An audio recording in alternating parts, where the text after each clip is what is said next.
Olá, sejam bem-vindos a mais uma aula de língua portuguesa do curso Hernani.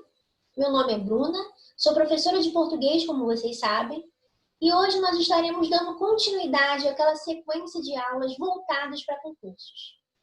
Agora, nós falaremos sobre um outro assunto que também é muito cobrado nesses concursos.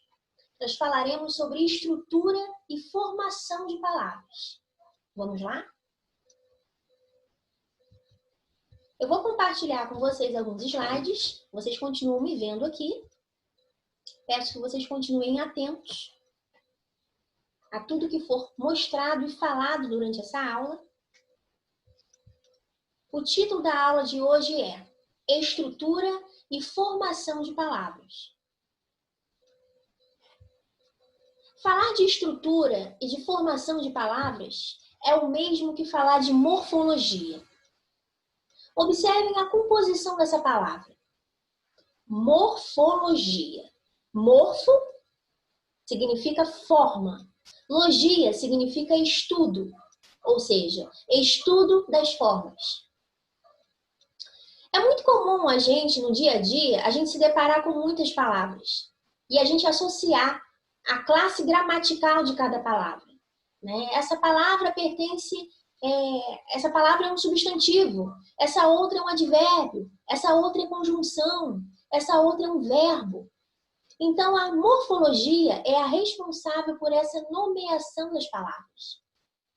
Só que, além das classes gramaticais, a morfologia ela também estuda a estrutura e a formação das palavras, que é o nosso tema de hoje. Vamos lá? Vamos acompanhar nos slides. Bom, para que nós possamos entender a formação das palavras, a gente precisa entender como as palavras elas são formadas. Aliás, como elas estão estruturadas. Quais são os elementos principais que constituem a palavra?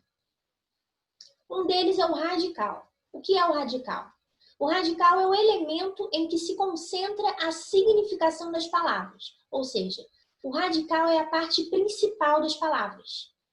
É a parte que se concentra todo o significado delas.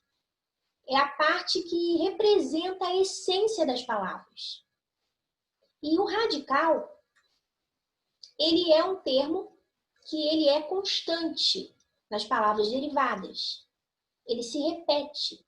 Observe aqui a palavra terra. O que está em negrito é o radical. Essa vogal A, na verdade, é a vogal temática que nós vamos ver mais à frente. Observem terrinha, terrestre. Para nós entendermos melhor, nós precisamos voltar lá no ensino médio, no final do ensino fundamental, talvez, para recordarmos sobre aquelas palavras primitivas e palavras derivadas. Estão lembrando? Então, as palavras primitivas, elas não se derivaram de nenhuma outra, elas não se originaram de nenhuma outra. Elas são as primeiras. E é a partir das palavras primitivas que surgem as palavras derivadas. Então, nós podemos observar claramente nesse exemplo que a palavra terra é uma palavra primitiva e a partir dessa palavra surgiu terrinha, surgiu terrestre, surgiu terremoto e entre outras. Percebem que cada palavra dessa é mantido o radical, é mantido esse trecho que está em negrito. Eu separei também algumas palavras aqui, só para a gente poder entender com mais clareza. Bom, nós temos aí algumas palavras que são pedra, chuva e mar. Pedra, chuva e mar são palavras primitivas. São as primeiras palavras. E é a partir dessas palavras que vão ser derivadas, né? que vão gerar outras palavras. Pedra. A partir de pedra, a gente pode criar pedreiro, pedregulho, pedrada, pedraria. Chuva, chuveiro, chuvisco. Mar, Marinho, maresia. Lembraram? Voltando aqui para o nosso slide,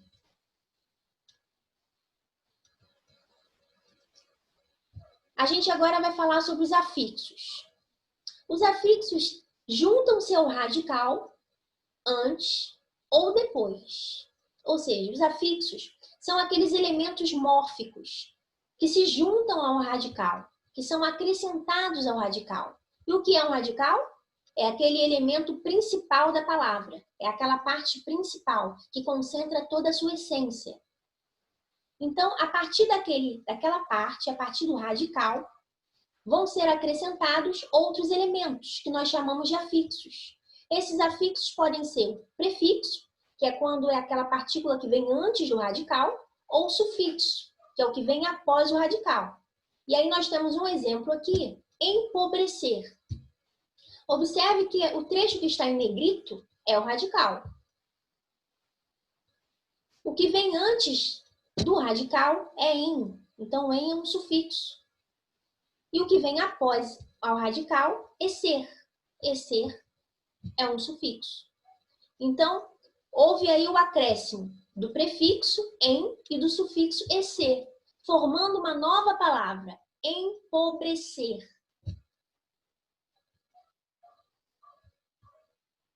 Agora nós vamos falar sobre um elemento também muito importante na estrutura da palavra, que é a vogal temática.